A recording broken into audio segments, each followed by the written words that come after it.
Yo guys, what's up? This is me. I'm back for another vlog today. Ito, mga sangkay, pag-uusapan po natin ngayon.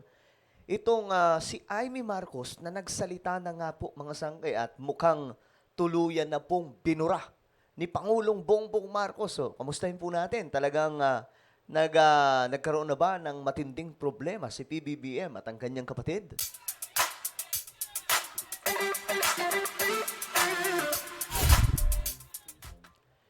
Alright guys, magandang oras po sa inyong lahat. Eto, maghahatid po tayo ngayon ng mga balita. Kasama po yung ating comment, opinion. Ano nga ba talaga ang nangyari mga sangkay, no? Si PBBM at saka si Amy Marcos mukhang nagkaroon na po ng matinding problema. Ito ay ating pag-uusapan ngayon mga sanggay. But before tayo magsimula, paki-subscribe po muna yung ating YouTube channel. Ayan po, tayo ay 1.46 million na. Road to 2 million subscribers. At parami po tayo ng parami, no? Kung gusto mong mapabilang sa dumaraming mga solid sangkay, kasi papalapit na rin po tayo sa 1.5 million, ang gawin nyo lamang po ay click nyo po yung subscribe button na makikita po sa baba ng video na to. I-click nyo po yung bell at i-click nyo po yung all. Sa mga nanonood naman po sa Facebook, i-follow nyo po yung ating Facebook page. Alright, guys. Shoutout pala sa lahat ng mga solid sangkay na nanonood ngayon. Ngayon, eto mga sangkay. President Bongbong Marcos Jr. hindi binanggit si Senator Amy Marcos sa campaign rally sa Cavite. Why oh why? Actually guys, hindi lamang po sa Cavite. Maging po sa campaign rally sa Laguna, hindi na po siya nabanggit. Hindi na po nabanggit. May nabanggit si PBBM doon sa Laguna mga sangkay. Ang sinabi lamang po niya, mayroon pa po silang 11 na mga candidates. So may isa pong nilaglag si PBBM. Ang tanong, si Amy Marcos na nga ba ito o si Camille Villar? Okay, panoorin po natin. Hindi binanggit ni Pangulong Bongbong Marcos ang pangalan ng kanyang kapatid na si Amy sa campaign rally sa Cavite. Okay. Sa kanyang talumpati kagabi, inisa-isa ni PBBM ang pangalan ng mga kandidato ng alyansa para sa bagong Pilipinas. Kabilang dyan si Congresswoman Camille Villar na hindi dumalo sa kampanya. Okay. So ayan, nagkakaalaman na mga sangkay kung sino po yung mga ano talaga. Kung sino po yung mga, alam niyo na, mga DDS. Na mayroon na pong kumawala. Dalawa or sabi isa lang. Malamang si Amy Marcos lamang po ang nilaglag dito. Absent din ang re-electionist na si Senator Amy Marcos pero hindi siya binanggit ng Pangulo. Wala pang pahayag ang Malacanang tungkol dito. Isang araw bago yan, naglunsad ng investigasyon si Senator Amy tungkol sa umano'y illegal na pagkakaaresto kay dating Pangulong Rodrigo Duterte. Okay, so maliban dyan mga sangkay, eto tingnan po natin, medyo nakaka-intriga lang itong dalawa daw kasi, Amy Marcos at Camille Villar, ang posibleng tanggalin sa alyansa slate. Tuloy-tuloy ang pangangampanya ng mga pambato ng administrasyon sa ilalim ng alyansa para sa bagong Pilipinas sa Calabarzon, ang pinakamaraming botante para sa halalan 2025 na may 9.7 milyon. Sa kanilang panunuyo sa mga botante sa Laguna, nangako ang mga kandidato ng administrasyon na itutulak ang pagpasa sa Land Use Act sa sakaling manalo. Ito'y kahit pa kasama sa kanilang grupo si Representative Camille Villar. Kilala ang kanilang pamilya sa land development habang chairperson ng Senate Committee on Environment si Senator Cynthia Villar. Nako. So, sa gustong mangyari mga sangkay nila PBBM, ang tatamaan po nito, of course, Villar. Sila po yung tatamaan dito mga sangkay. Ngayon, ano ba? Ito ba yung dahilan kung bakit hindi na dumadalo itong si Camille Villar? Tamang paggamit ng lupa natin, ng publiko, ng gobyerno, ng pribado. Pumasa sa House. Sa Senado naman hindi pumasa. Yung Land Use Act. Kayo na lang manghula kung bakit. Yung naiiwanan pang 90,000 hectares na agriculture lands na alienable, disposable, pwede pag-aralan ng local government officials dito kung ano yung pwedeng i-propagate. Dahil talaga mabilis ang development, magugulat ka na lang, nawawala ang mga palayan. What we could do is give Ano yun? Ginagawang subdivision? ginagawa ba nilang subdivision, tapos ginagawa pong mga, ginagawa pong negosyo, pambenta sa sambayan ng Pilipino?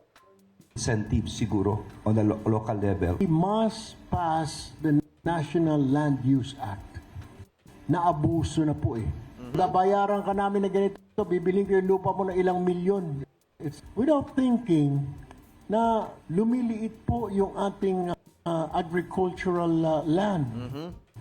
Yeah, kasi we keep on developing, ginagawa yung subdivision, etc. So, iisipin ko ngayon kung So, mukhang ang tinamaan dito mga sangkay, si Camille Villar.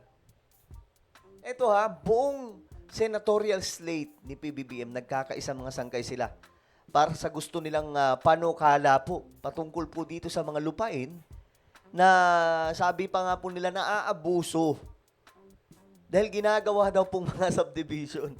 Baka kaya wala dito si Camille, mukhang nagbago siya, siguro naisip niya na nakunto ko ito mga kasama ko, ilalaglag din pala ako. Ilalaglag yung negosyo ng pamilya namin. paano ma-link yung one town, one product law na pinasa namin ilang buwan na nakakalipas dito sa para mapunuan yung kakulungan ng ating land use plan. Naku, naninilikado pa naman si Camille. Si Camille kasi nasa siya nasa last part ng survey, naghihingalo po yung pangalan. So, kapag nangyari yan, mukhang may isa pong papasok na kabila. Kasi ako, mga sanggaya, tingin ko mananalo talaga ng halos straight itong alyansa ni PBBM. Tingin ko mananalo sila kasi makikita nyo po sa campaign rally. Pero pwedeng hindi pumasok yung isa kasi mahaba-haba pa po yung oras ng pangangampanya. Pwede pong hindi pumasok si Camille Villar. Ganon ay hindi mabawasan yung ating agricultural land. Wala naman sina Senator Amy Marcos at Representative Villar na nag-motorcade sa Caloocan nitong umaga. Tanong sa Alyansa Slate, may plano ba silang tanggalin o kakalas na nga ba sina Marcos at Villar sa mga pambato ng administrasyon? Umugong ang tensyon kasunod ng pag-aresto kay dating Pangulong Rodrigo Duterte. Okay? I cannot answer that question for them, no? Ito yung campaign manager po nila. So, si Tiangco. I think, like for Amy, siguro siya dapat ang makasagot nung tanong na yon. Sinagot naman ng presidential sister ang hindi pagbanggit sa kanya ng kanyang kapatid na si Pangulong Ferdinand Bongbong Marcos Jr. sa talumpati nito sa campaign rally sa Cavite. Okay. Ito yon mga sangkay. So, tingnan natin. Kasi, hindi lang talaga sa Cavite, hindi nabanggit si Senator Amy Marcos. Maging sa Laguna, wala na po. Wala na po yung pangalan niya doon. Tungkol sa rally na hindi na ako binanggit, okay lang. Talaga ba? Okay lang? Manang? Tiisan tayo, wala tayong magawa. Nahihirapan ako, hindi ko nakakausap ang aking kapatid, kundi sa publiko. Okay. At maraming Bakit? Bakit hindi nakakausap? Sa public lang daw niya nakakausap yung kanyang kapatid eh. Bakit? May mga conspiracy theory yung mga DDS vlogger tungkol dyan, mga sangkay, na sinasabi po nila na hindi makapasok daw yung ibang pamilya ni PBBM. Pero nakikita ko si Madam Imelda, nandun eh. 'Di ba? Halos madalas pa nga po nilang kasama eh. Well, para na ang naaalala ko dyan nung panahon po ni Tatay Digong, sabi din po ng iba, naalala ko yung conspiracy theory na yun na hindi daw po pinapapasok doon sila Baste, sila Sara, dahil may humaharang daw po. Parang galito din po ngayon ang issue kay PBBM. kapatid, kundi sa publiko. At maraming humaharang. Samantala, mga taga-Bagak Bataan naman ang sinuyo ni dating Senador Bam Aquino. Nangako siyang aaksyonan ang hinaing ng mga nagtitinda at mamimili. Nangampanya naman si dating Wala to. Alam nyo guys kahit anong gawin ito mga dilawan na to, malabo to manalo. Halos wala na nga po sila sa eksena ng politika ngayon. I mean, yung talaga. Ngayon, ano sa tingin nyo mga sangka itong nangyayari kay PBBM at Amy Marcos? Nahihirapan daw po siya eh. Sabi po niya, nahihirapan siya kasi nga gitna siya eh. Senator Amy Marcos, ito yung problema mo ngayon. Paano mo susuyuin yung mga loyalista at ang mga DDS. Kasi para po sa inyong kaalaman, naririnig po talaga namin na nilalaglag ka na ng mga DDS. Kita niyo yung mga sinasabi ni Panelo. Kita niyo yung sinasabi pa ng iba mga vlogger ng mga DDS. Binoboljak ka nila. Sa kabilang banda, kung sila ayaw sa'yo, dito din po sa mga loyalista, may problema ka na. Ayaw na rin po nila sa'yo. Nakikita ko sa comment, no to Aimee na eh. So sa madaling sabi, pwede kang matalo dito. Malaki ang chance sa matalo. Well, alamin po natin ang susunod na kabanata. Ano po ang inyong opinion? Just comment down below. Meron po tayong YouTube channel, Sangkay Revelation. Hanapin niyo po ito sa YouTube. Kapag nakita niyo na, i-click niyo po yung subscribe, i-click yung bell, at i-click niyo po yung all. Ako na po ay magpapaalam. Mag-iingat pong lahat. God bless everyone.